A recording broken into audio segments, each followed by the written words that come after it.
We'll now hear argument in the consolidated cases of Joe McMurray versus Verizon Communications and Tash Hepting versus AT&T with the United States as intervener. As I understand, each of the appellants will take 10 minutes of argument time, reserving 10 minutes for rebuttal. Is that correct?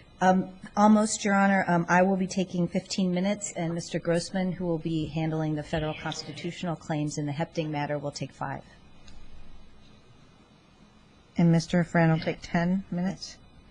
So just to make it easier, if I could ask Ms. Morris to put 15 minutes on the clock, and then we'll do it separately for each of the appellants. Thank you very much, Your Honor.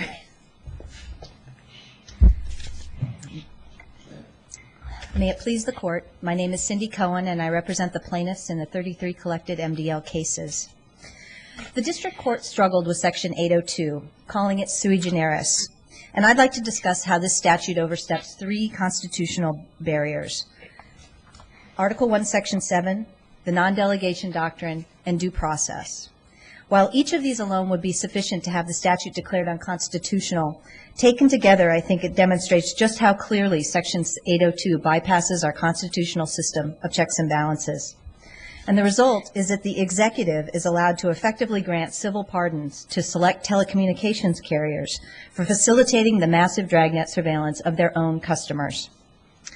First, in an argument that the District Court failed to address, Section 802 violates Article 1, Section 7 of the Constitution because, as in the Clinton case, in Section 802, Congress told the Attorney General, on the one hand, here are all these statutes that we've passed that make electronic surveillance legal and illegal and create a cause of action. And on the other hand, here's a new law that mandates dismissal. You choose which statute to apply in each case. And the contrast is clear if you compare how 802 works with the statutes in Robertson and Alito. Those are cases where also causes of action were dismissed, pending cases were dismissed, but in each of those, Congress made the decision to change the laws applicable to the cases. And second, Section 802 violates the non-delegation doctrine. As the District Court did find, this statute merely provides that if the Attorney General certifies, then the cases are dismissed.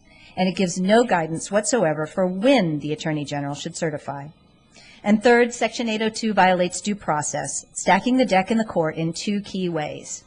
First, due process requires that an adjudication de novo, but the statute specifically requires that all the court can do is determine whether the Attorney General has presented substantial evidence in support of his certification.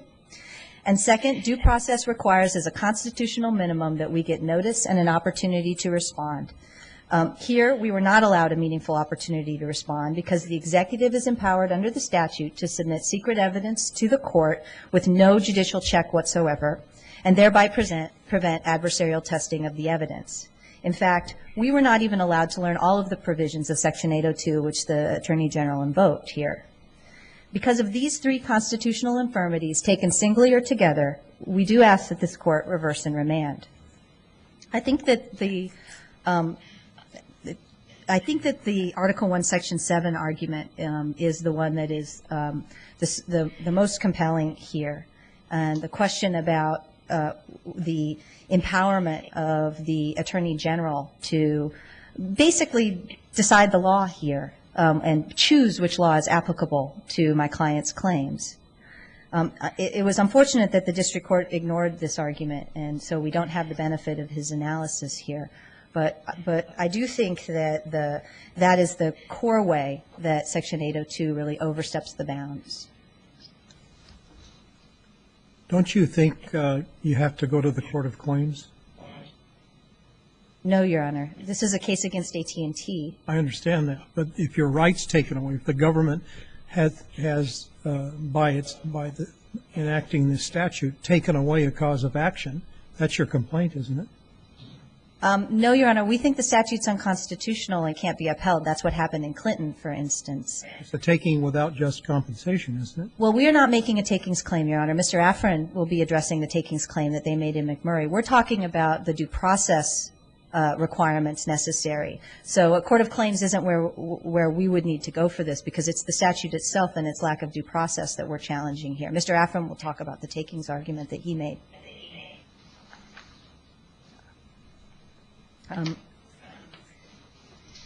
Well, if the court doesn't have any further questions, I would like to reserve more time for rebuttal. That's your argument? You're done? Well, I could continue if... Okay, well, now I have questions. I just thought you were going to, that was your introduction. So it was my introduction, Your Honor. I kind of expected some questions, but I'm happy to go on with the rest of the argument, but I'm very curious about the government. I think it might be more useful to the court for me to respond to what the government says here. I'm happy to go forward. No, let me ask you about 2 points. One, on your non-delegation argument. We would be, it's like, no court in 75 years has entertained that. Is that right?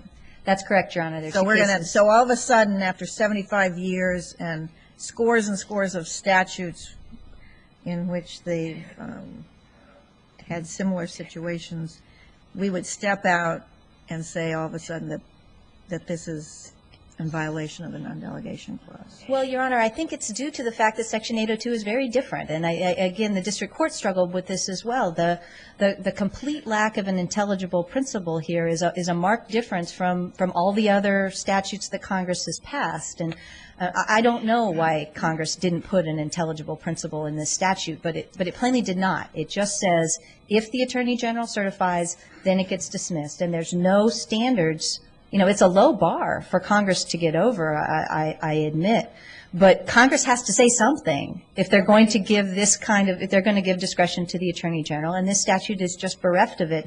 I don't think Don't we see the intelligible principle in effect by the sections that are laid out here for the Attorney General to take action on, and those juxtaposed with the congressional rationale in enacting the statute? And given the low bar, isn't that enough of an intelligible principle? I don't think so, Your Honor. The 5 subsections give the boundaries. Just like in Clinton, you know, there were only certain kinds of congressional statutes that the line item veto applied to.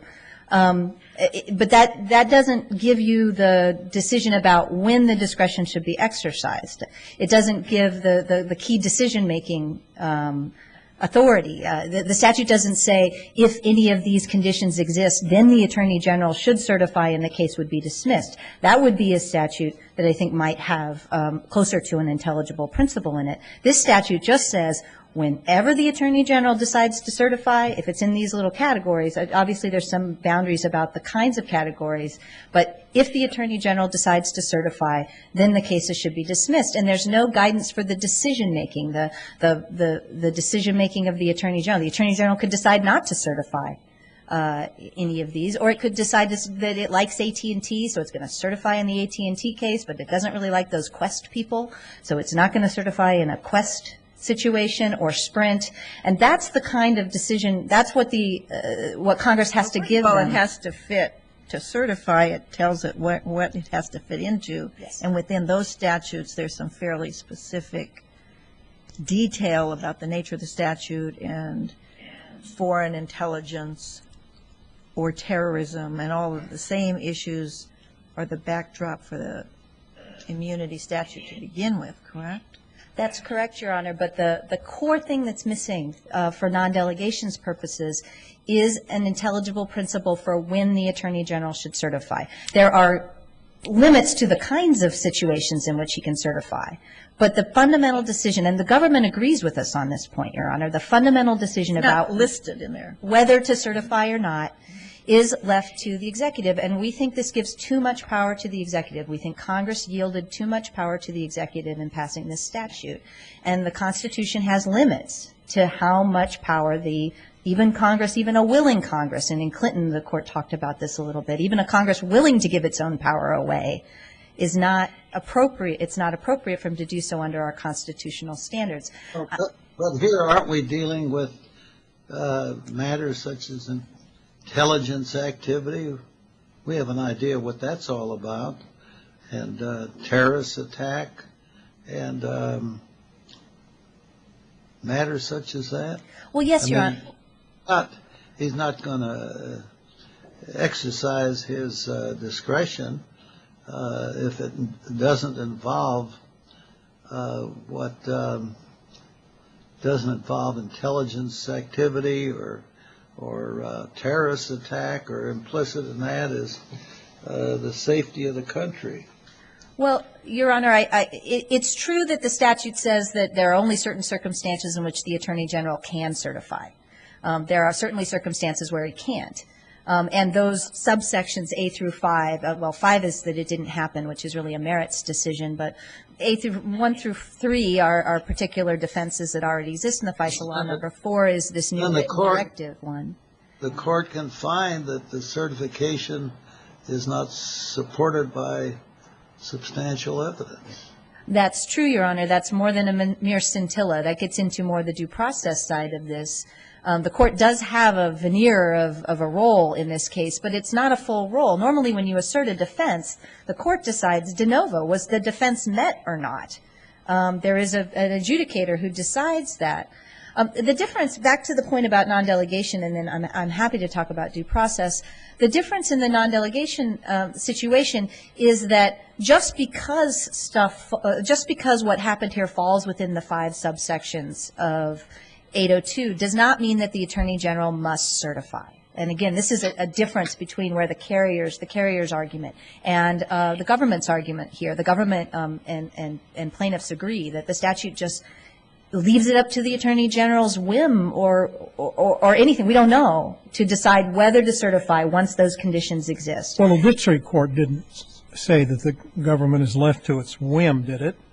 In fact, the district court looked to the legislative history and the context of the statute. What's wrong with that? Well, the statute's not ambiguous, Your Honor. I think that with all due respect to Judge Walker, he's wrong to look to the legislative history where the statute is unambiguous. That's the Oakland Cannabis Buyers Club case and many other cases. This statute has... But that's standard statutory interpretation lingo, and it's been different, for example, in the non-delegation area when we've looked at issues of foreign affairs, issues that are traditionally left to the executive. So isn't that, one, it's a different standard, and two, it's a different context than we have when we're just purely interpreting a statute, isn't it? Well, I think there are certainly non-delegation cases where the court took a situation in which the executive had some Article II power already in the foreign affairs situations, or the military, the Loving case, the military affair cases. We would argue very strongly that this is not one of these cases. My clients are ordinary Americans in their everyday domestic communications. There's no foreign affairs power here. This isn't about whether we're exporting arms to Bolivia. This isn't a military justice situation. My clients are ordinary people in their everyday communications, and this is a domestic surveillance program. They are, by definition, in the class definition, not agents of a foreign power. No, but everything that permits you to have the immunity relates to foreign intelligence or terrorism. It's not suggesting in this case that your clients are a terrorist organization or that they fall in those other categories, but rather the rationale for the government falls in those categories inherent in the statute. So it seems you're mixing and matching there as to where we look for this Article II or other powers. Well, I don't think the President has Article II power to surveil ordinary Americans. It has Article II power around commander-in-chief powers. Certainly it has a lot of Article II power around exports, and those are the kinds of cases that you find in that. I don't think the President has independent Article II power to surveil ordinary Americans. And in fact, I would say the U.S. versus U.S. District Court case, the Keith case, held very clearly that national security is not a basis for being free of the Wiretap Act. And I think the same should be true for ECPA. So I don't think it's appropriate to look to that case law to say that you can look beyond a statute which has no intelligible principle and find an intelligible principle somewhere else other than the statute. Congress knows how to write a statute with intelligible principle, and it didn't here. And I think it's the court's job not to rewrite the statute or to find something that Congress didn't put in it, but to interpret whether the statute's constitutional. I think Congress did not do its job here in writing a constitutional statute. If I may, I've got about a minute left. If I may, your question Judge Preggerson had to do with the role of the courts here, and I would like to address that. I think that the court has a small role here, but I don't think it's constitutionally sufficient. The standard that Congress wrote in here was a substantial evidence standard. That's a standard of appellate review or review after a primary de novo review. It's not a standard of review for the first look at a situation, and due process requires that there be a neutral adjudicator in the first instance. That comes out of the concrete pipe case. And so I think that Congress picked a standard to try to, frankly, stack the deck in the courts in favor of the Attorney General, and I don't think the Due Process Clause allows that.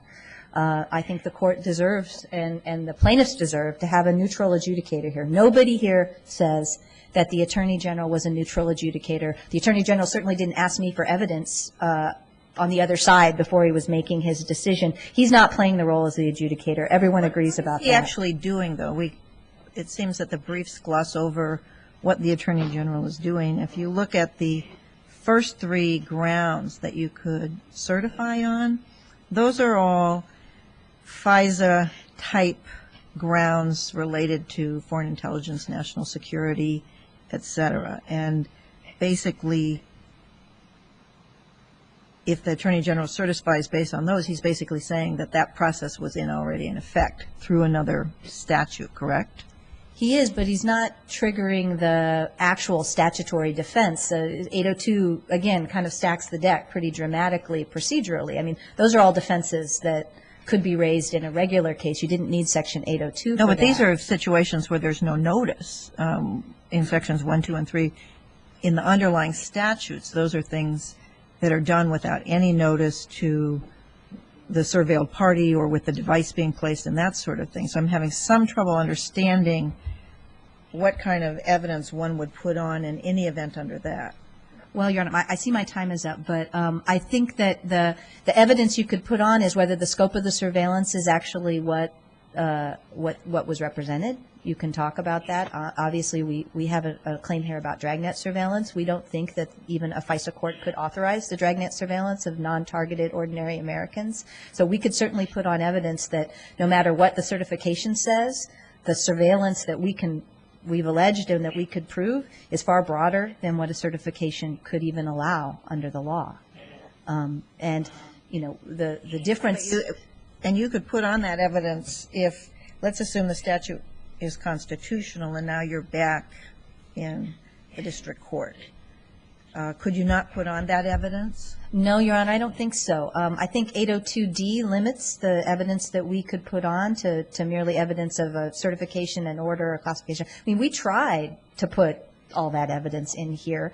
I don't think Judge Walker thought he could look at it. He certainly didn't refer to it in his order. And I think if you could read 802D as providing that he couldn't look at it, the statute limits our role pretty dramatically here, again, in a way that I think violates due process. A, we don't even know what they allege, so, you know, we basically had to shadow box with the government and guess. And B, the statute itself doesn't appear to allow the district court to look outside of the certification itself and then make a very small determination about whether there's a scintilla of evidence in support of the certification, and then he's done. And I think that's all Judge Walker thought he could do here. That's a far cry from the standards of due process that would be applicable in any other case. Does your argument assume that Article III judges would rubber stamp what the Attorney General certifies? I'm way over my time now, but I don't think it assumes it. I think that that's what Congress set up. I mean, it's not a full rubber stamp. There's this substantial evidence, but you only get to look at one side's evidence. I mean, the Attorney General gets to cherry pick the evidence, and if there's more than a scintilla, then our case is dismissed. You don't get to hear you get to hear from us on legal arguments, but we have to guess. Well, I think scintilla, you're equating substantial evidence with scintilla. Well, that comes out of the, I think, the Edison case, Your Honor. That's what Judge Walker said. The other cases that illuminate on it don't really use that type of characterization. It's what Judge Walker said, so I use that. I mean, it may be slightly more than that, but it's certainly not de novo. And it certainly doesn't allow us full participation, which is what I think the Due Process Clause requires here. That doesn't mean there can't be some secrecy. 1806F has provisions that allow for certain, you know, things to be looked at ex parte in camera, but those provisions are in the hands of the judge. 802 puts the secrecy firmly and completely in the hands of the executive branch. And that's a very big difference between the other kinds of statutory schemes that allow ex parte and camera evidence and how 802 works. And again, I don't think the courts are willingly a rubber stamp, but I think Congress tried to stack the deck here in a way that really removes the ability of the court to look at what's going on here and puts them in the position where they have a very minimal review, and that's it. And I don't think that meets the standards for due process. Now I'm way over my colleague's You are. time. Now you see the hazard of splitting this up into many arguments.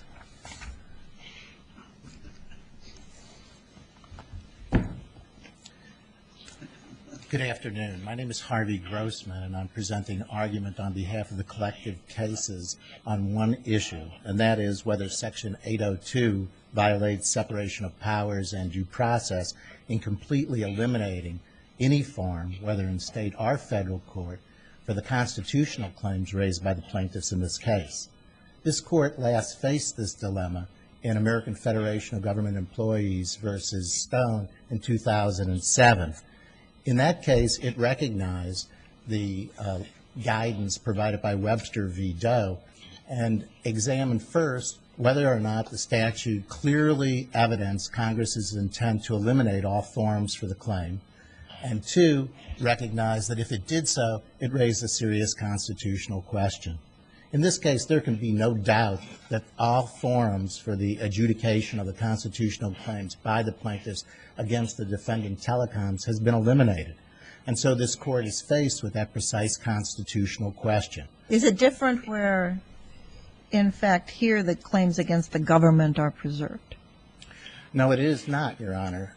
First of all, there, I think, are two views on this, on that matter. The first view, and I think it's evidenced in the Bartlett versus Bowen case out of the D.C. Circuit, where I believe that the court adopted the view that once the claims are eliminated, the Constitution is violated. There are a body of scholars, and I believe that Professor Hart is one of them, who believe that you can look to see whether or not there is an alternative remedy. Here, there is no alternative remedy.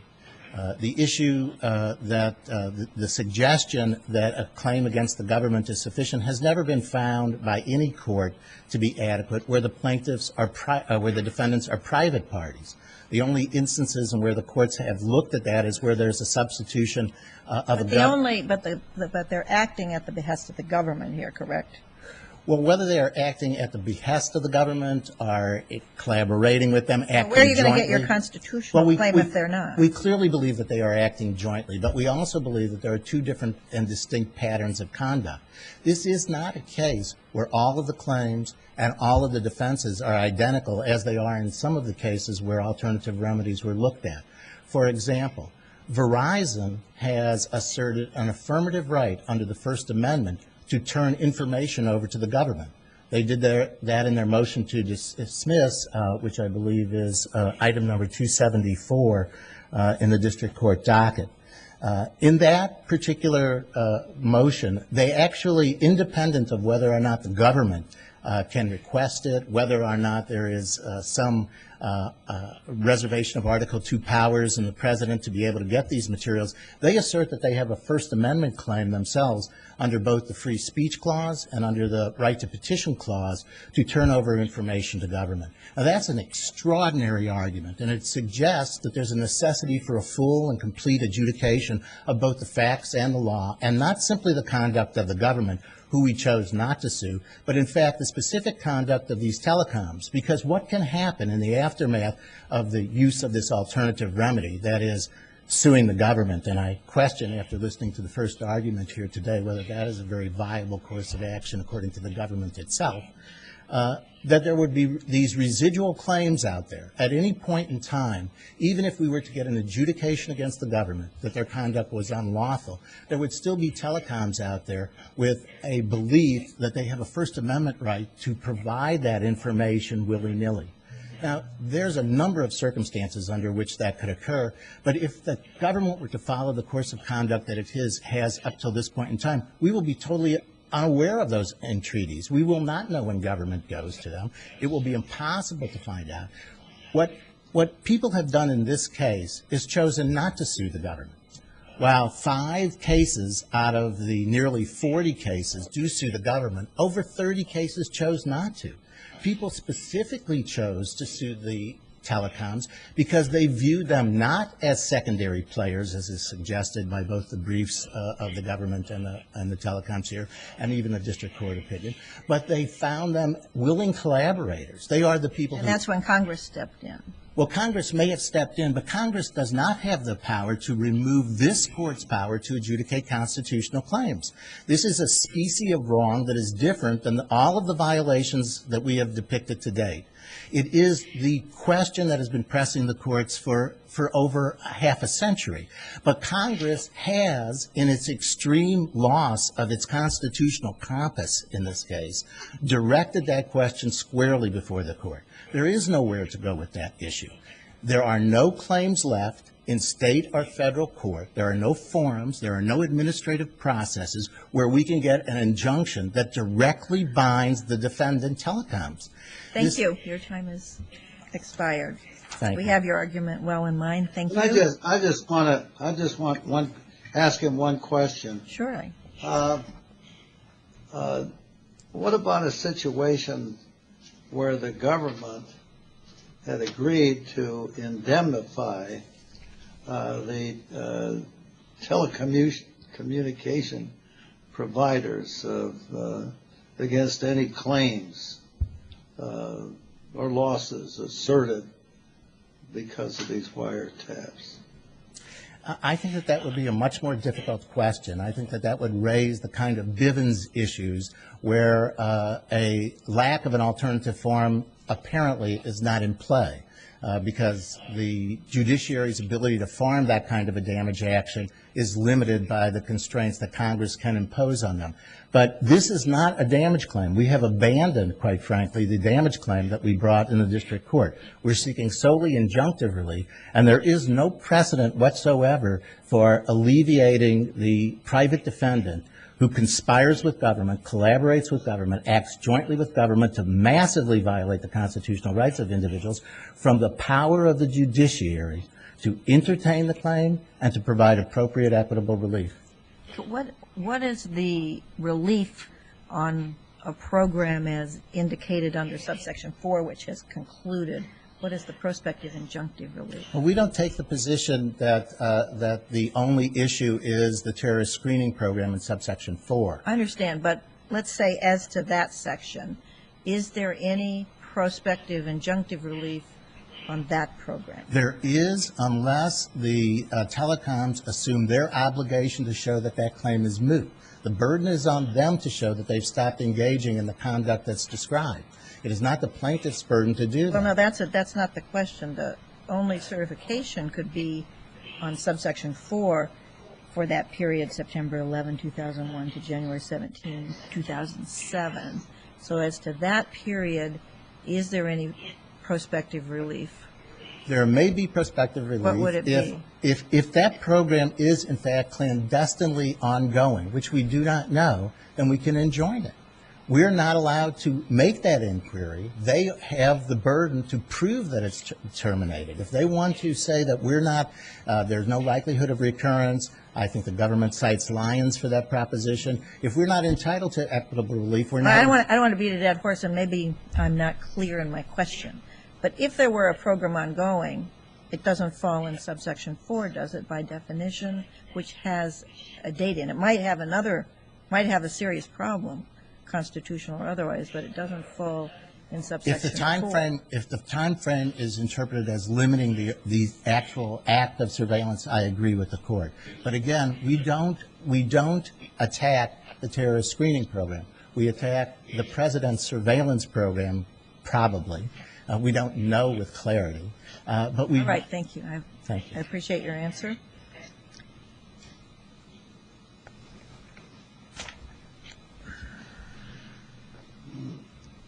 Good afternoon. Good afternoon.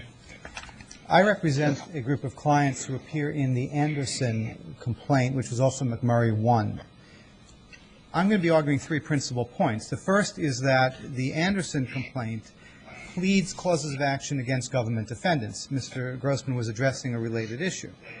Judge Walker dismissed all allegations against government defendants, though they were plainly pled in the Anderson complaint. The government concedes at pages 9 to 10 of its supplemental brief on the McMurray matters that, in fact, these were pled.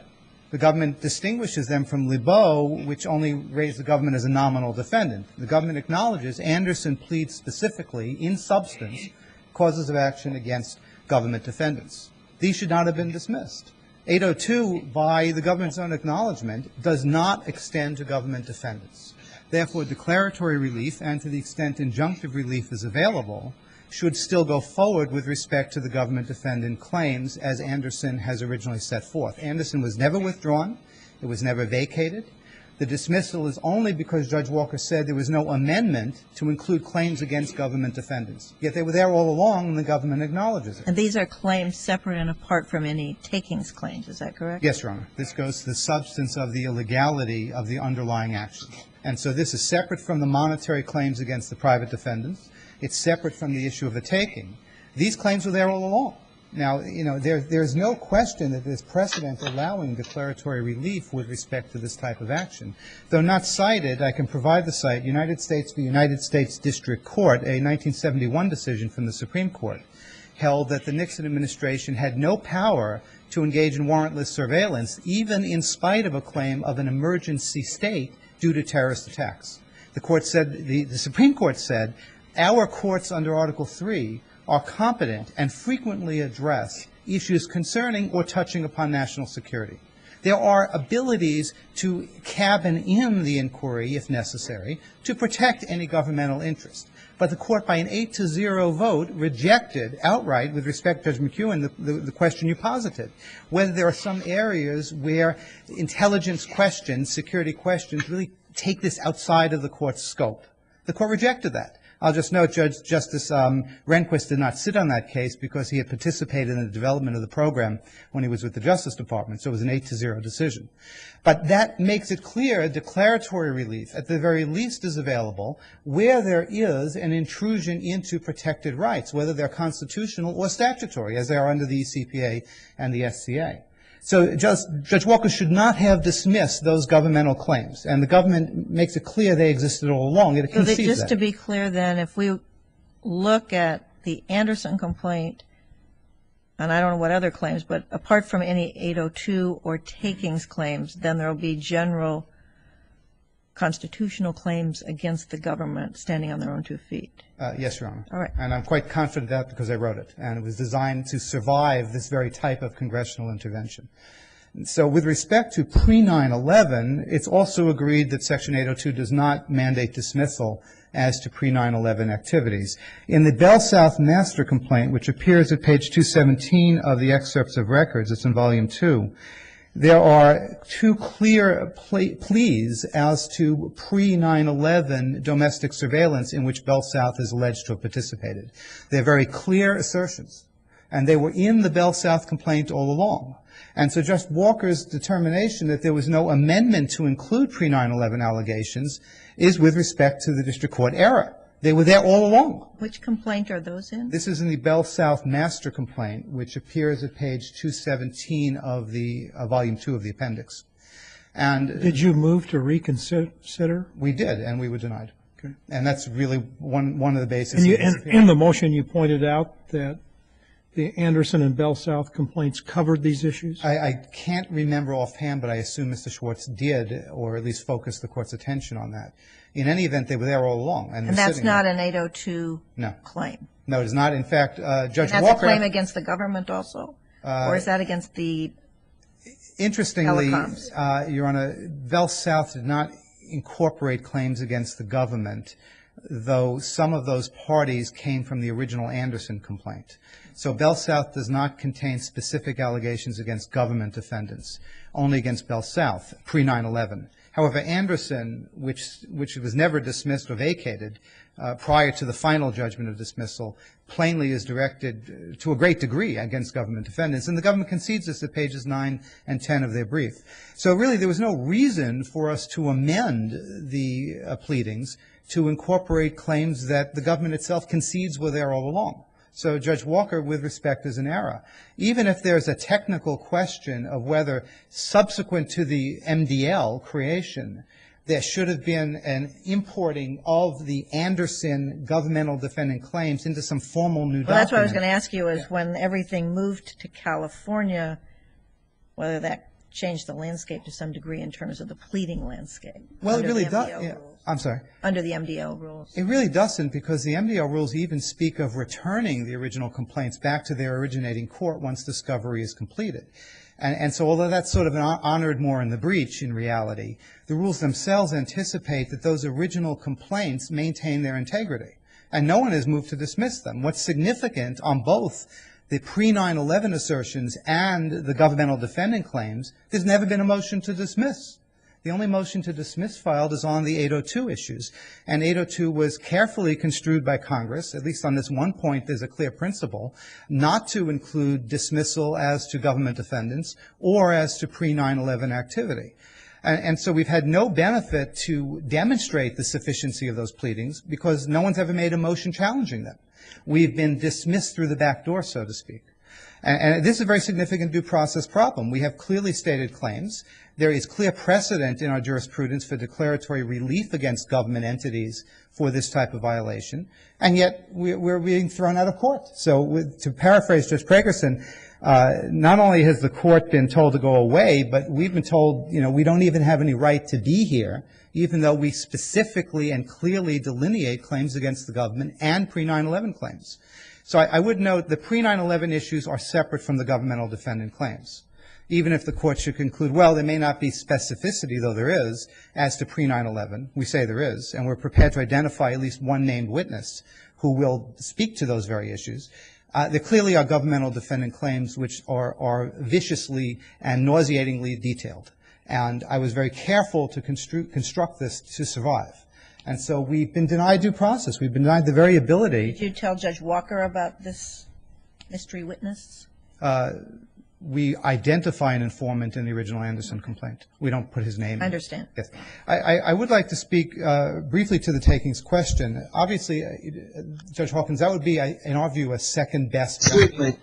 I'm sorry. I just want to ask you one question. So where is your case now? Anderson? Where is it back to the court from whence it was transferred under MDL? No, it was dismissed by Judge Walker. Technically, dismissal should be done only in the originating court, but as I mentioned, that seems to be more honored in the breach. We are subject to a judgment of dismissal. And so we've not been given the opportunity to pursue those governmental defendant claims. Once Your case is here. It's here. I'm sorry. That's your answer. Yes, Your case is here. It is Okay. here. Yes, Judge Preggerson, it is here. It's still here, but the purpose of MDL was to bring all the cases together and conduct a joint discovery and then send them back. It is, and I think that once the discovery issue, in Judge Walker's view, as to the private telecom defendants was resolved, meaning that Congress mandated dismissal and the conditions supposedly are satisfied, then the remaining claims should have been sent back to the originating court, which in this case would be the Southern District of New York. So we believe those survive, and they need to be returned, or if Judge Walker asserts jurisdiction, perhaps we'll litigate there. It's a bit of an inconvenience. My colleagues Probably won't be asserting any more jurisdiction. I assume not. What about your Tucker Act claim, though? I mean, under Bayview, how do you get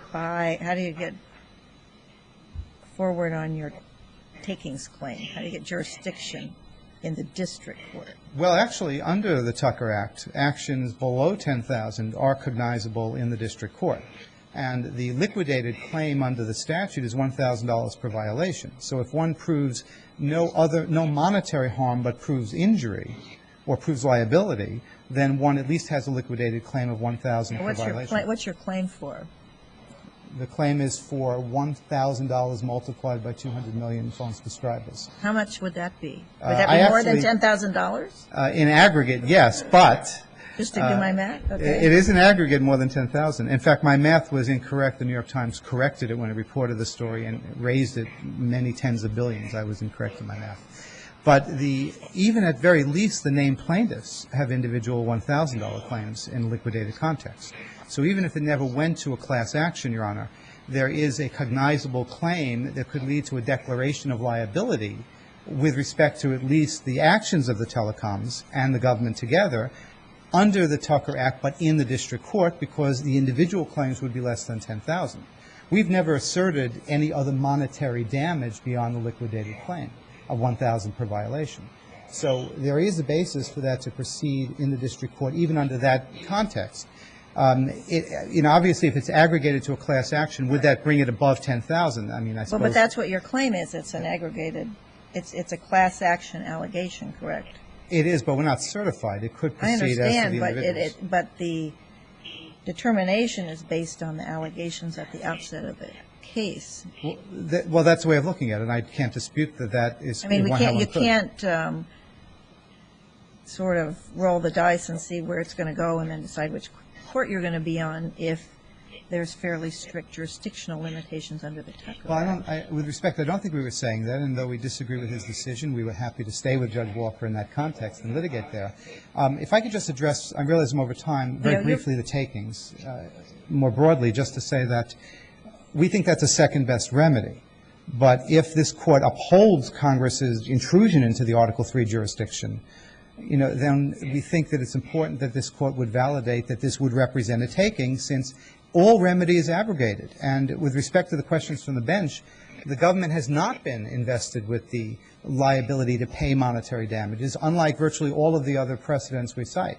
So in that sense, it's a total And what's your best authority to bring a takings claim against the telecom companies? Oh, we're not suggesting that. Except, well, there is authority that merges private actors with the government, but it puts the takings claim against the government. So your claim is solely against the government on the takings?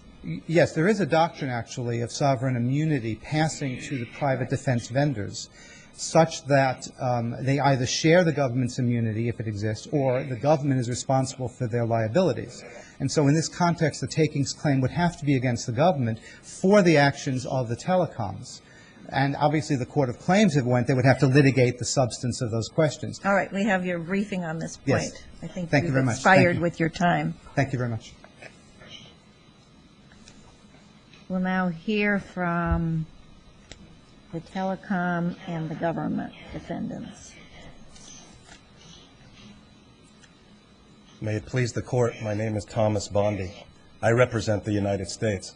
With the Court's permission, I would like to use up to 30 minutes of our side's 40 minutes. And with me is Mr. Michael Kellogg, who represents the carriers, and he would then be allocated up to 10 minutes of the remainder. Right. We'll put 30 minutes on your clock, if you would, please, Ms. Morris. Thank you. Your Honors, as you know, this case presents the issue of the constitutionality of Section 802 of the FISA Amendments of 2008.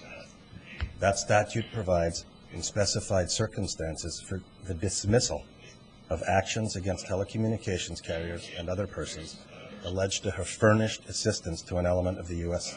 intelligence community. In the decision that's before you, the District Court upheld the constitutionality of the statute and on that basis dismissed these 33 consolidated cases that are involved in this proceeding. We respectfully submit, Your Honors, that the District Court's decision is correct and should be affirmed.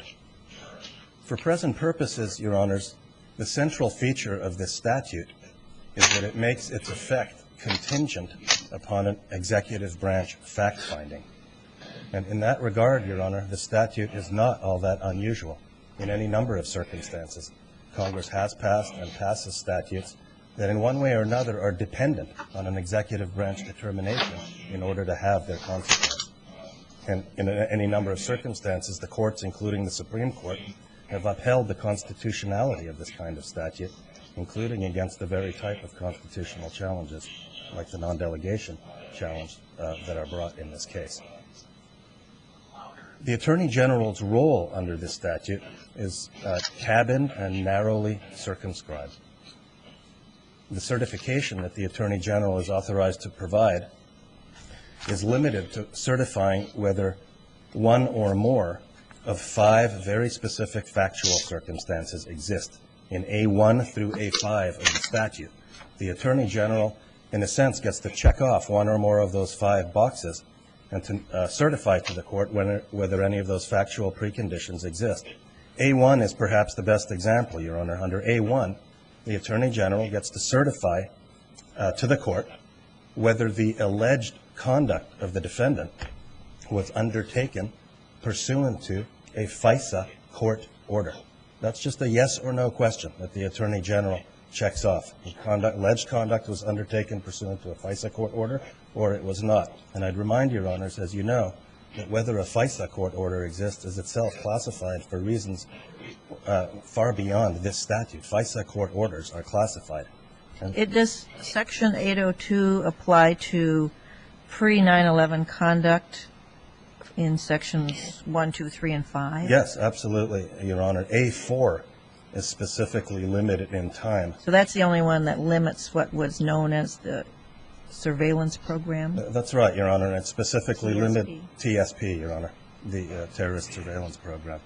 What boxes were checked here?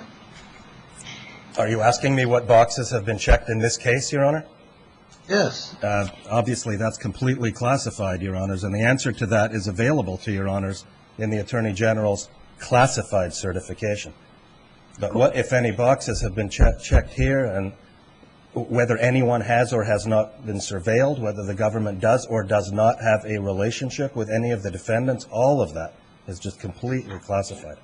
So the argument, though, is that this is a very unusual situation, such that even though some of these are binary, yes or no, it happened, there's a directive, there's an order, whatever, because the plaintiffs can't know which of the 5 categories were checked or which of the multiple 5 categories were checked, that they really have, it's a unilateral litigation with no role for the plaintiff, and hence the due process problem. Would you comment on that? Sure, and let me remind Your Honors, I think this is relevant, that this panel of 3 judges, as Your Honors will recall, decided the Al-Haramain case 4 years ago in 2008, which is one of these MDL cases.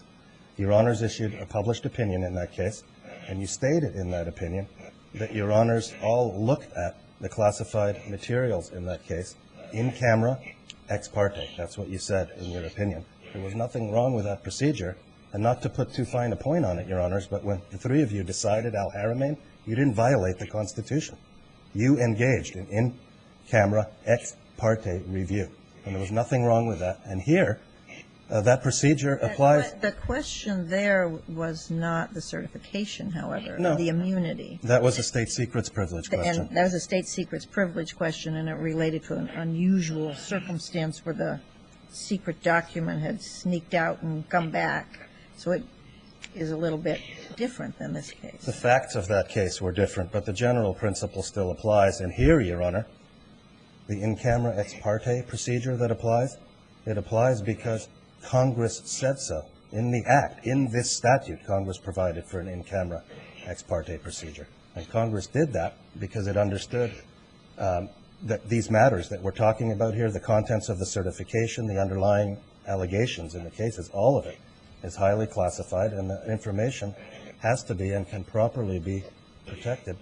If we, in determining, in looking at the classified information, if we look at the classified information here, and if we determined that one of these 5 boxes had been appropriately checked based on that information, is there any role for the plaintiff in their case, or is it game over and they have only an option against the government? I mean, it's basically game over, but if I can flesh that out a little bit. And that's their complaint, is that Yes, they but can't, they say it's like shadow box litigation because they have no one to litigate with. Just exactly, by the way, just like the process that Your Honors engaged in Al-Haramain, although I know that's different. But that's what happened there. But, Your Honors, let's make this much more concrete. Let's look at A1, where the issue is, was there or was there not a FISA court order? And let's just pretend right now in this public courtroom, in this public proceeding, you invited my opposing counsel to come to the podium and talk about that. Here's your due process. Say whatever you want. There's nothing they can say about that. What can they possibly say about whether any of the carrier defendants, AT&T or Verizon or any of the others, undertook action pursuant to a FISA court order? What could they say The whole universe of FISA court orders is classified. There's nothing they could add to that discussion. That's the nature of the beast. What we're talking about here is things that are totally and utterly classified, and the relevant information is not available to the other side, and I'm shifting gears here a little bit, it's also not available generally to Congress.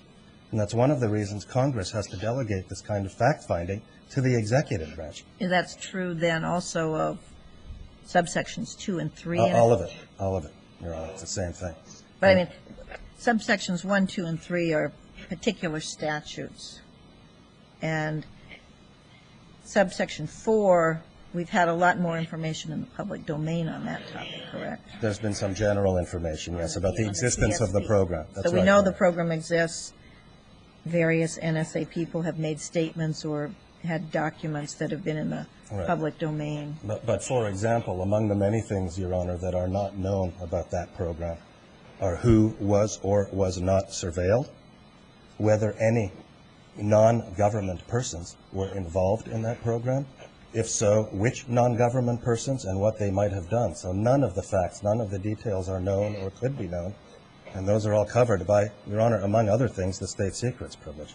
That applies too. But again, the point that Congress couldn't make these fact findings on its own, that really is an important answer to the structural constitutional claims here, that Congress has somehow improperly delegated its powers. Congress here made its legislative action dependent on executive branch fact-finding, and Congress couldn't have found those facts. Does the district court have to accept the certification? Oh, no, of course not. And can it engage in its own fact-finding to test the validity of the certification? I mean, I'm not sure what you mean by that, Your Honor. The district court obviously could hold a closed hearing with government counsel and require government to give an explanation, you know, page by page, sentence by sentence of the classified certification. And the government and the district court could say, I don't think you've proven the existence of this subsection. Of course. No It's not just certification that the district appropriate. court could do that. The district court's authority and responsibility is to do that. Of course the court plays a role here. This is not a rubber stamp. But the plaintiff has no role. No, but correct, Your Honor, but the plaintiff can have no role. The matters under discussion are matters about which the plaintiffs could know nothing about. They have nothing helpful to add to the conversation. And also the typical member of Congress doesn't know either. These are just not public matters. They're Kind of highly an odd classified. thing if you read the various cases on ex parte and in camera, they basically have a litany of saying Congress authorized this procedure and therefore it's okay. So that seems appropriate as far as it goes. But I'm not sure that those cases like the Holy Land and Global Relief and the others actually get under it and answer, but does that pose a constitutional problem? Well, fair enough, Your Honor, but one element of that calculus would be, as I've tried to indicate, perhaps inarticulate, what is it that the plaintiffs could bring to the table if they were allowed to participate? And the answer is nothing. It just is. My opposing counsel, if they came to the podium right now, could not illuminate for you in any way, shape, or form whether there was a FISA court order in any way in this case. It's not their fault. They just don't know, and they can't know. So when they say they want to participate, what is it that they can say? Now, having said that, Your Honor, they're free, if they want, to submit to the district court public information that they believe supports their claims. And they've done so. Hundreds and hundreds of pages. Some of it is included in the Maybe I excerpt of record. misheard, but I thought they said they were precluded I don't- from introducing that. I don't think that's true, but I don't want to mislead the court. We would think that any such public information is totally and utterly irrelevant. But they're free to try to submit it. And One of this- the counsels suggested that under 806 that wouldn't be permitted. Do you have a view on that? I don't see 802 as precluding the plaintiffs from making any kind of public I think he material said submission. 806 rather than 802.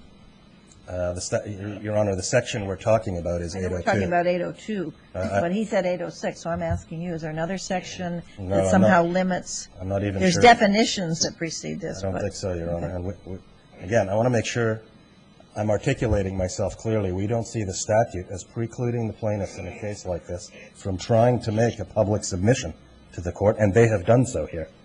But we think almost by definition and in practice, any such public materials would be totally and utterly irrelevant to the inquiry. But they're free to try. Would be totally and what? Totally and utterly irrelevant. It's just not pertinent. There's not, if plaintiffs... How can you say that? Well, for example, if plaintiffs produced to you some New York Times articles, I mean, that wouldn't have any bearing on anything here. Again, look at A1. Was there a FISA court order? That is a highly, highly classified fact. And there's nothing that the plaintiffs can bring to bear on that. And again, that's why Congress delegated the finding of this fact to the executive branch, because it's not a public fact, and even Congress doesn't know, is not intimately familiar with all of these facts and details. Well, what if they produced information that the FISA court was a rubber stamp? I'm not even sure what that would consist of, Your Honor. I'm not sure how to answer that. Maybe I need to ask the plaintiffs this, but in order to... Can I ask you one question? How many were turned down by FISA? How many requests? That's public knowledge. I'm sorry, Your Honor. I'm not sure I understand the question. What kind of request? Well, how many petitions were presented to FISA, and how many were turned down? For FISA court-authorized surveillance? Yes. My understanding is the vast majority are granted by the court. I don't know the specific numbers. The vast majority are granted. When the Attorney General under the FISA asks for a court order authorizing surveillance, my understanding is that those applications, the vast majority of them are granted. I don't know the numbers. I don't know the volume. Because some of these sections, such as 1, 2, and 3, rely on underlying statutes, I'm not sure if the plaintiffs are actually, by challenging the constitutionality of this statute, in effect, having to challenge also the underlying statute. But would you agree that we couldn't parse it or declare something unconstitutional here without declaring the underlying statutes unconstitutional or not? I suppose that's true. One of the features of this statute is that in significant part, in particular, as Your Honor just said, A1, A2, and 3 are really just procedures. It's a new vehicle for implementing statutory defenses and immunities that already exist in acts of Congress, totally separate and apart from this statute. So that's one of the reasons, by the way, why the Attorney General Certification Authority is discretionary and not mandatory. As my opposing counsel suggested, there may be circumstances, it's possible, where this certification authority is not even needed in order to achieve the statute's purposes. And in part because there are underlying statutes, and there may be cases in which some of this, for whatever reason, is not secret the way it is here. I'm not sure I can go ahead, Your Honor. Suppose in a district court ex parte hearing to test the certification, a district court judge determined that some of the plaintiffs in a suit like this were not surveilled at all. What does the judge do? Whether they were not surveilled at all? I mean, that might be relevant to an A5 certification. But just to be clear, things like who was or who was not surveilled, I want to make clear the court understands, that's classified. So one thing the judge couldn't do is reveal that fact. But I think that fact might be relevant to whether the A5 box could be checked off. But revealing who was surveilled, who was not surveilled, which carriers, if any, were involved with any aspect, that's all classified. What any particular carrier did or did not do, that's all classified. And by classified, I don't just mean classified, I mean also, in our view, Your Honors, protected by the state secrets privilege. So that's just the universe that covers this case, and that explains why Congress did what it did here. And we think under settled principles, the act is plainly constitutional. Well, one of the concerns the plaintiffs have is that there's no real dividing line or standards to say whether or not the immunity is invoked. So there's a certain willy-nilly aspect to it.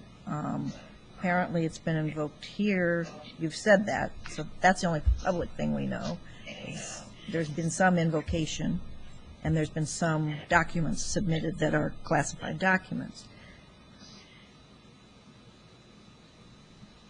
why isn't it procedurally defective if there's no intelligible principle, or at least no guiding principle as to when the Attorney General will say immunity or no immunity, and he's not just shuffling the cards?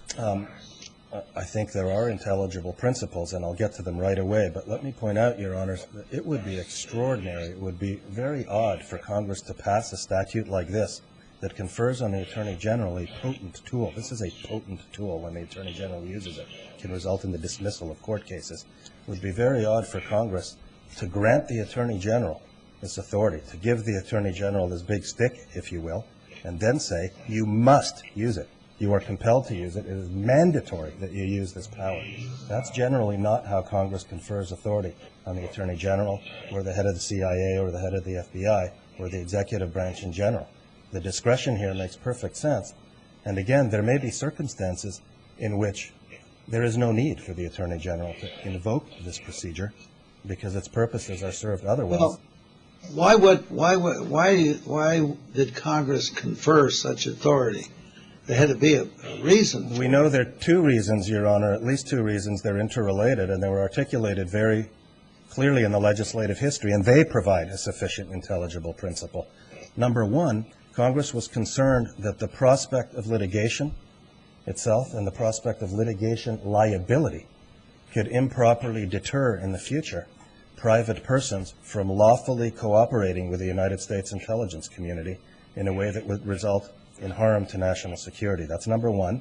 And number two, Congress was concerned that the litigation itself, just the existence of the litigation, poses a risk of disclosure of sensitive national security information.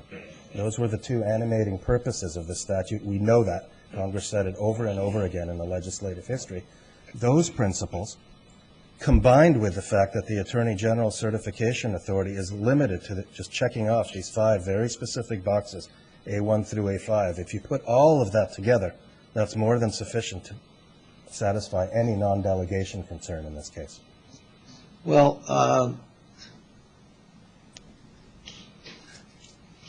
was it because of the entreaties that were made to the communication company to help out?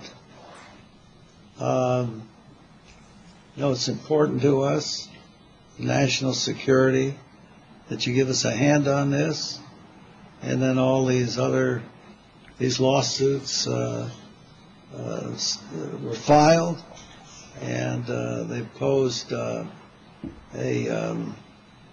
serious risk of a heavy financial burden that Congress and the executive felt that maybe they put these telecommunication company at some risk, and this was a way of ameliorating that situation. In a general sense, yes, Your Honor, but if I can remind the Court, this statute applies to pending cases, which is these cases. It also applies more generally to future cases. So this statute has retroactive application, but it applies in the future, too, to other cases. Yeah. Are there any lucky plaintiffs who have fallen outside this statute? This statute covers all the cases against the carriers, so there are 33 here before you. These are the MDL cases against the carriers, and they're all here, and we think they all were properly dismissed. And again, if I can reiterate, this statute requires dismissal here in its operation of the claims against the carriers. But this statute, of course, leaves entirely unaffected any claims that were out there or are out there against the government. So whatever plaintiffs may or may not be able to get vis-a-vis the government or vis-a-vis government employees under a Bivens theory, that remains unaffected by this statute. That's just a whole other universe. The government then has waived any sovereign immunity as far as those claims being asserted against it. Your Honor, let me be absolutely clear. As to the government claims, we think all of those claims have to be dismissed for any host of other reasons.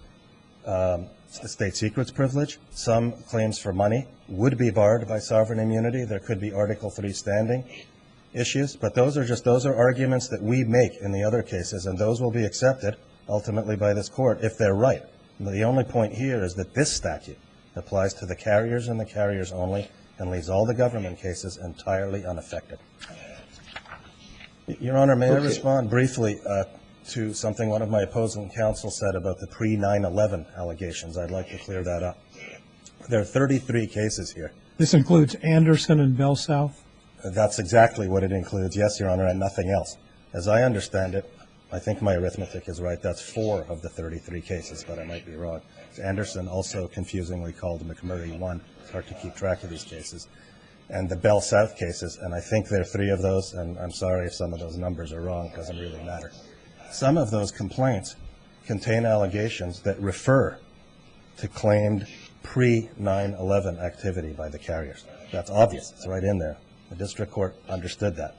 What the district court said in issuing its dismissal order here is that if any of these plaintiffs still wish to pursue pre-9/11 allegations, they should file an amended complaint that meets applicable pleading standards. The existing complaints don't meet sufficiently the applicable pleading standards. And they didn't do that. No, they elected to stand on their complaints, and now they have to live with that result. The judge told them, amend your complaint to meet pleading standards if you wish to pursue the pre-9/11 claims. And let me make clear, the pre-9/11 conduct that is referred to in the complaints is things like, and it really is, a particular carrier, Bell South, began development in February 2001.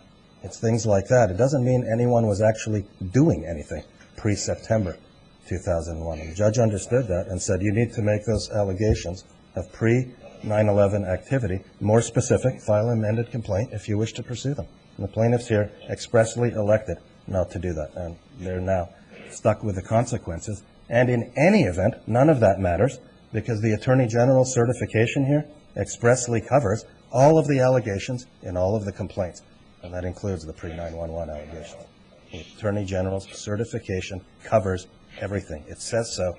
It says so in the public certification, and obviously all of that is elaborated in the classified certification. So to the extent this court views these cases in part as raising pre-September 11th, 2001 allegations, fine, those are covered by the AG certification just like everything else is covered. What about McMurray 1 claims against the government that are for declaratory relief and that wouldn't fall under 802?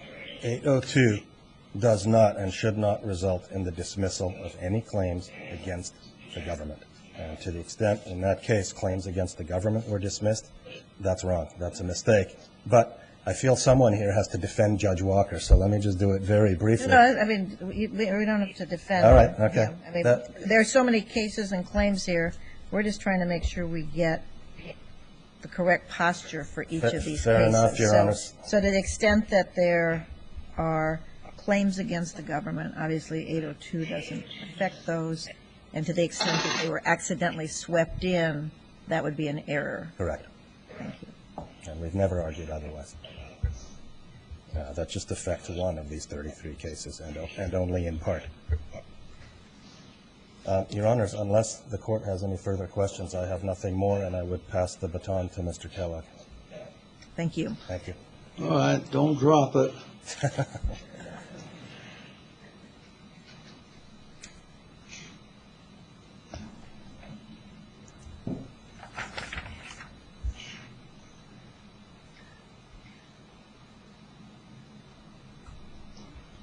Thank you, Your Honor.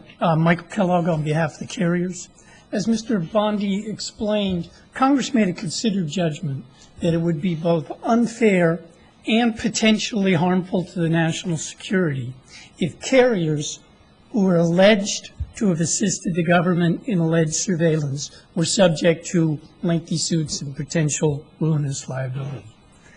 There is no question and no dispute that Congress could have acted directly to foreclose these suits, as they did in Seattle Audubon, which the Supreme Court approved, or as they did in the Alito v. Glock case before this Court. But Congress instead wanted to impose two safeguards.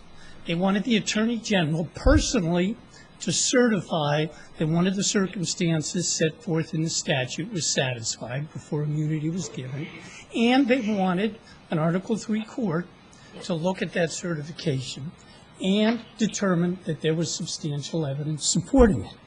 But Congress also understood that deference to the executive in this area of national security was important, and that the parties would not be able to see confidential information. But both of those procedural safeguards that they put in place are totally unexceptionable and have repeatedly been approved by courts. For example, in the Beatty case, Beatty v. Republic of Iraq, the president acted to foreclose suits against the Republic of Iraq, private suits, by certifying or declaring that they were no longer a state sponsor of terrorism. Suits were just eliminated, no process whatsoever. In the atmospheric testing case before this court, the exact same thing happened. The government came in and certified that the contractors were working on behalf of the government, and therefore the government was substituted as a defendant and the private parties were removed. Having a substantial evidence standard actually provides more process than was permitted in those cases. But deferential review of executive judgments is standard in the national security context, whether it's terrorist designations, whether it's FOIA requests, whether it's foreign sovereign immunity designations, or whether it's a state secrets assertion. Do we invoke Matthews to benchmark the due process here? Well, Matthews is a balancing test. It depends on the strength of the property or liberty interest and the strength of the government's interest. Here, the plaintiff's interest in an inchoate cause of action is at best marginal. By contrast, the government's interest in preserving national security and preventing terrorist attacks and protecting sources and methods of intelligence is at its height. Moreover, the procedures established are designed not to result in erroneous determinations here, because the 5 factors under 802 are really very straightforward. And the district court is going to review the Attorney General's confidential certification and can readily determine that the circumstances are present here. So additional procedures would both compromise national security and would not lead to any more likely correct result. And, as noted, the plaintiff's property interest in an inchoate cause of action is so limited that in Seattle Audubon and Aledo v. Glock, the court said you could simply wipe it out by statute. The same thing is for the ex parte review, which this court in Kaza v. Browner said is unexceptional, which this court followed in the Al-Harriman case and in the Islamic Shura Council case, where it said, you know, we can't have counsel looking at these national security documents. So the judicial revolt. The case that the appellants rely on most heavily is the immigration case out of the Ninth Circuit. That's correct. American Arab case.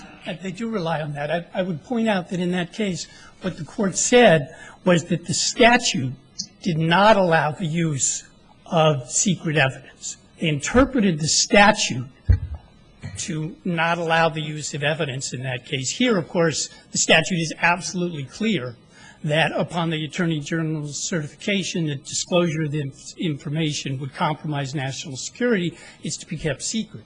Now, in the AA...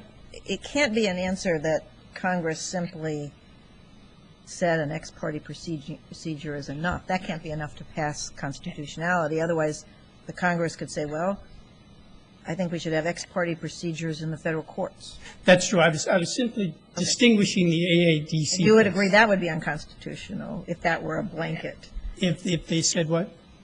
No more hearings. Everything can be ex parte in the federal court. I admit that would be a problematic statute, but that's not what we have here. So, in other words, it has to be something more than the fact that Congress just puts it in a statute. What more do you need to make it constitutional? Well, that's what I was explaining, the Matthews v. Eldridge balancing test, to determine what procedures are required. And Congress was dealing with a sui generis situation, so they passed a sui generis statute. But every element of this statute, including this deferential review and the ex parte review, have numerous precedents, both in the Supreme Court and in this court. It's unexceptionable, as this court said in Casa v. Browner, for courts to look at confidential materials in private. And as I said, under a Matthews v. Eldridge balancing test, the risk of erroneous deprivation is very limited here, given the specific circumstances specified in the statute. This is a point that this panel made very clear in its Al-Harriman decision, when you said, look, because we have in-camera review, the court has a special obligation to look at this closely. But at the same time, and I quote here, we acknowledge the need to defer to the executive on matters of foreign policy and national security, and surely cannot legitimately find ourselves second-guessing the executive in this arena. And this is a point that actually relates to the Article I arguments that Ms. Cohn was raising, because this is a core executive function in the national security area to determine whether certain facts exist that require invocation of the national security. Now, we can't go back 75 years to Shrek Poultry. And even that case was in a legislative context where Congress delegated legislative power. Here we're talking about a core executive function to determine whether certain facts exist, whether immunity should be asserted, whether the government should stand in place of the potential private, alleged private assisters. You're talking about this. You're talking about the sick chicken case, huh? I am. Yeah, I remember when that came down. Caused the hue and the cry and the cackle. Exactly, Your Honor, and I don't think we're going back there. I don't think any of the courts are going back there. And indeed, even the presentment issue... we went forward from that to a kinder, gentler court. Well, to a court that was less interested in overturning acts of Congress that established procedures that were perfectly appropriate under the Constitution, as we have here. And all the executive does in this instance is execute the law as determined by Congress. Congress changed the law in 802 and created a new defense. It is Congress that changed the law, not the Attorney General. The Attorney General only decides whether to invoke that particular defense and make the certification. Again, Republic of Iraq v. Beatty absolutely disposes of plaintiff's Article I argument, because in that case, the President had authority to essentially knock Iraq out of a suit by saying that they could invoke immunity under the Foreign Sovereign Immunities Act. Because originally they'd been designated as a state sponsor of terrorism. Congress gave the President the authority to override that designation. He did so. As a consequence, the suits were dismissed.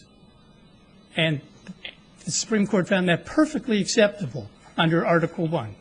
Not an improper delegation of power, not a problem under the presentment and bicameralism.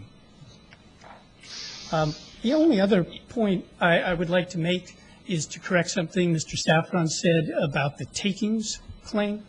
He suggested that under the Little Tucker Act, they had a $1,000 claim, and therefore, I'd like to read you from page 30 of their brief in this court, in which he says, quote, "The instant case demands no monetary damages from any party, including the United States." He did not make a Little Tucker Act claim below. Instead, he made a claim seeking injunctive relief, which under this court's decision in Bayview, he cannot do unless a Tucker Act claim is foreclosed. And there's no indication here that such claim is foreclosed. The final point I'd like to make, actually, Ms. Cohen, I think, mischaracterized the substantial evidence standard as quoted by Judge Walker and applied below. It does say it's more than a scintilla. It says that substantial evidence is the sort of evidence that a reasonable person could rely upon in making a decision of importance, which is exactly what we have here. And that sort of deference to the determination of the Attorney General in a context involving the sources and methods of intelligence is totally unproblematic under many cases of the Supreme Court. Unless the Court has any further questions. Appears not. Thank you. Thank you.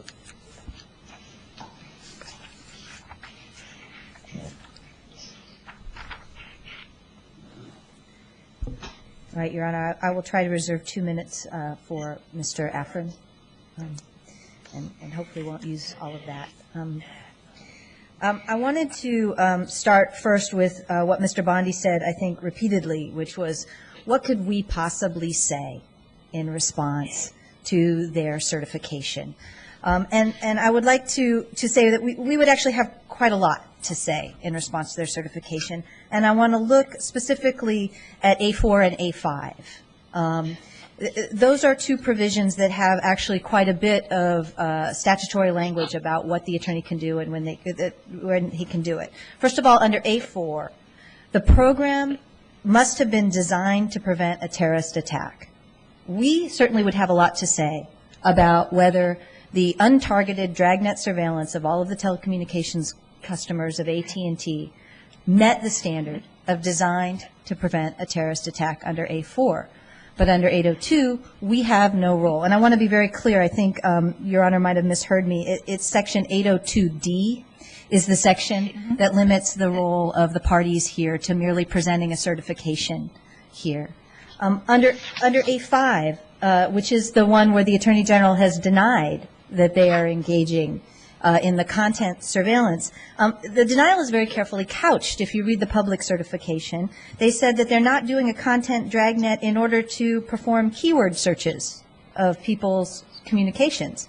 But we didn't allege that the only thing they were doing with the content dragnet was for the purpose of analyzing the communications through keyword searches. So the denial is very artfully crafted. We certainly would like the opportunity to discuss the evidence, and frankly unrebutted evidence we have of something much broader going on and with much broader capabilities than simply doing keyword searches. But the way that Sections 802 is structured, we don't get to do that.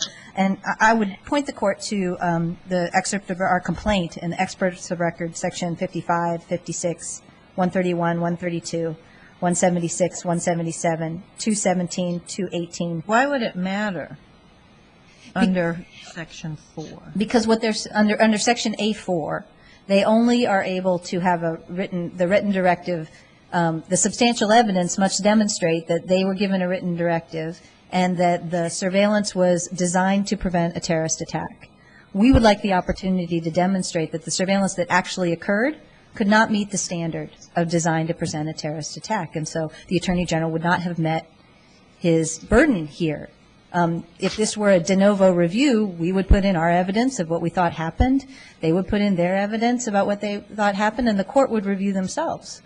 But because of the way Section 802 is structured, the Court only looks at what the Attorney General says. We are completely limited, and the Court doesn't get to make a de novo determination. So it's slanted in a way that I think is far outside the bounds of reasonable due process. How is this different than the certification in atmospheric testing? Well, atmospheric testing was a full immunity, and that was created by Congress. The Attorney General didn't have discretion in atmospheric testing not to give the certification if it happened. That's the difference, and that's the key difference that we're talking about here. The Attorney General here can find that AT&T did get a written directive and decide for whatever reasons not to issue a certification. The fundamental decision about whether to certify or not in this case was given to the Attorney General. It wasn't given to the Attorney General in atmospheric testing. They had to certify if they happened. So that's the problem. I think that's the Article 1, Section 7 problem in a nutshell. Let me ask you about the hearing, because there's the specific language of D, which says any party, and then it says you can put in relevant court order, certification, written request, or directive, which I take it in your view is a narrow scope and wouldn't include all this background data that you may have actually that's non-classified that you would like to put in. That's correct, Your Honor. But then I also heard the government say, come on down. They wouldn't have any objection to that kind of information, and in their view, they think that's, they think that you can put it in and then the court can do what they want with it. Well, I don't think that the government gets to rewrite the statute No, either. I understand that. I'm just asking you, would that, if you had the opportunity to be able to submit evidence that is not classified and that wouldn't intrude on the government's classification, would that in part alleviate your due process concern? It would certainly alleviate them somewhat. I don't think it gets rid of them entirely unless we've got a fact finder who can consider them de novo as opposed to just looking at whether the Attorney General has presented substantial evidence or not. I think you don't get out of the kind of slanted, our ability to put in evidence doesn't change the kind of fundamentally slanted nature of what the court, the court's standard of decision. But it would certainly help a bit. I don't think it would take it all the way to constitutional. And I think under A5, there are a couple of very troubling legal arguments. One that again, we'd like to be able to excavate. One of them was made by Verizon below. Verizon argued below that it doesn't count as an interception or a violation of anybody's rights if the government gets copies of everybody's email and phone calls, but only a computer looks at them and a human doesn't. Well, that's an extremely interesting argument. I think it's wrong as a matter of law. An interception is acquisition by a device. That's actually the statutory definition.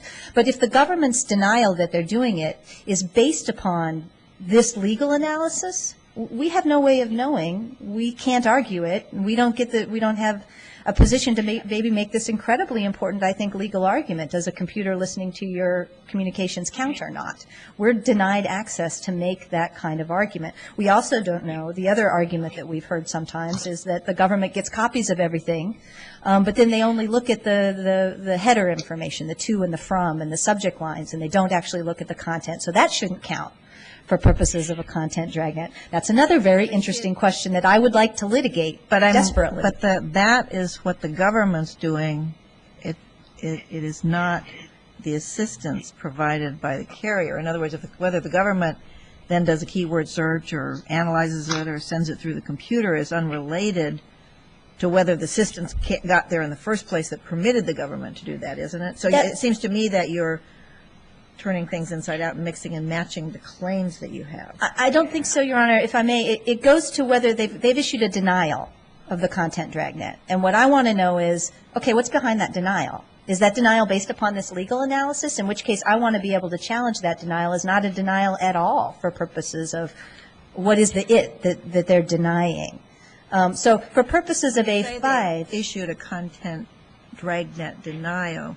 In what context? Here, the public certification of Attorney General Mukasey says, it doesn't say for the records claims what subsection. Right. But for the content claims that we've made, he says A5. It didn't happen. And the problem with subsection 802 that it exists, that wouldn't exist if this was a regular litigation, is I could say, what's underneath that denial? Is the denial based on a legal argument, a legal position that you're taking, that it doesn't count as an interception if a computer just looks at it, so therefore you can deny that there's been an interception? Is the denial based upon your argument that as long as you throw away the content and you only look at the metadata, that doesn't count as a thing? Is that the basis of your denial under A5?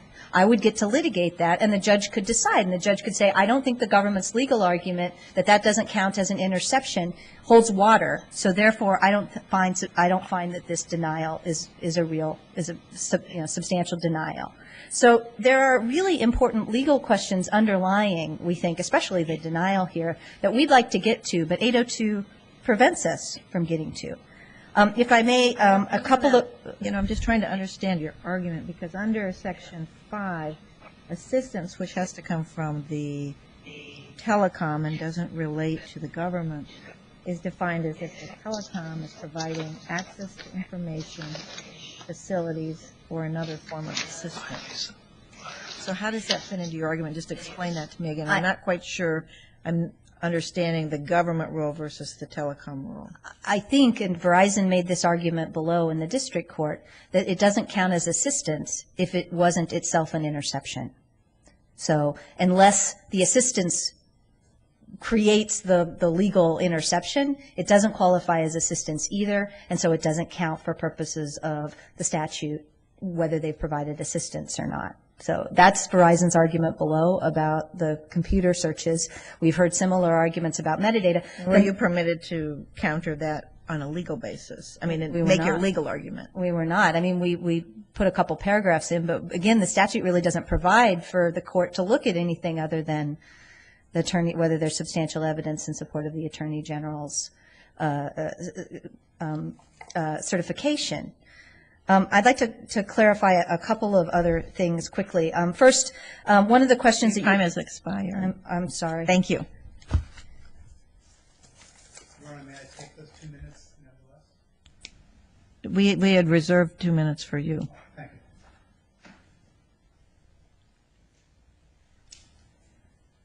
Very briefly, paragraph 68 and 69 of the Bell South Master Complaints say specifically that since February 1st, 2001, Bell South has been divulging call history and individualized customer information to the NSA. That's clear and unambiguous. The Anderson complaint specifically asserts that beginning February 1, 2001, the NSA and AT&T conspired to construct a listening center to be operated by the NSA that would give the NSA complete access to all telephone information that went over the AT&T network. Nothing is ambiguous about those assertions. They're clear, they're discrete, and they exist. And so under Congress's conception of the statute, these should go forward. In addition, I would note that, in cases such as Glock, novel common law damage claims were being raised. In cases such as Bayview, the designation of a state as a terrorist entity was always something that was within the exclusive factual finding of the president. But no precedent allows Congress to give the Attorney General authority to declare lawful today what was unlawful the week before, and what had been unlawful for at least 15 years under the ECPA and the SCA. And that's the fundamental distinction between this situation and the cases relied on by the defendants. These are settled rights that the telephone consumer has had expectation that would exist and protect him or her. The ECPA and the SCA's provisions were imposed by Congress in response to Smith v. Maryland, in which the Supreme Court said there is no Fourth Amendment right to protection of phone records because they are inherently given to a third party, the telecommunication carrier. So Congress interposes this protection by statute because the court said it doesn't exist constitutionally under the Fourth Amendment. And this was a settled expectation underpinning all telephone consumer contracts since the inception of these provisions. And it was intended by Congress to give that consumer protection where the Supreme Court said it would not exist under the Fourth Amendment. So we have, in contrast to all of the decisions relied on by the defendants, a clear, settled legal right that Congress specifically intended to protect the consumer because the Supreme Court said the Constitution would not. And so this is highly distinguishable. We're having a game of shuffle in which Congress allows the consumer to believe for decades that he or she has a right and protection, and then when it's disclosed that that right is violated, Congress changes where the bean is under the shell and says you lose. Game over. Thank you. Thank you. The case is just argued. McMurray versus Verizon Communications and Hepting versus AT&T Corporation in the USA are submitted. The court wants to thank all counsel for your arguments this afternoon, and also particularly for the briefing on all sides, which is very extensive and very helpful. Thank you. With that, we're adjourned.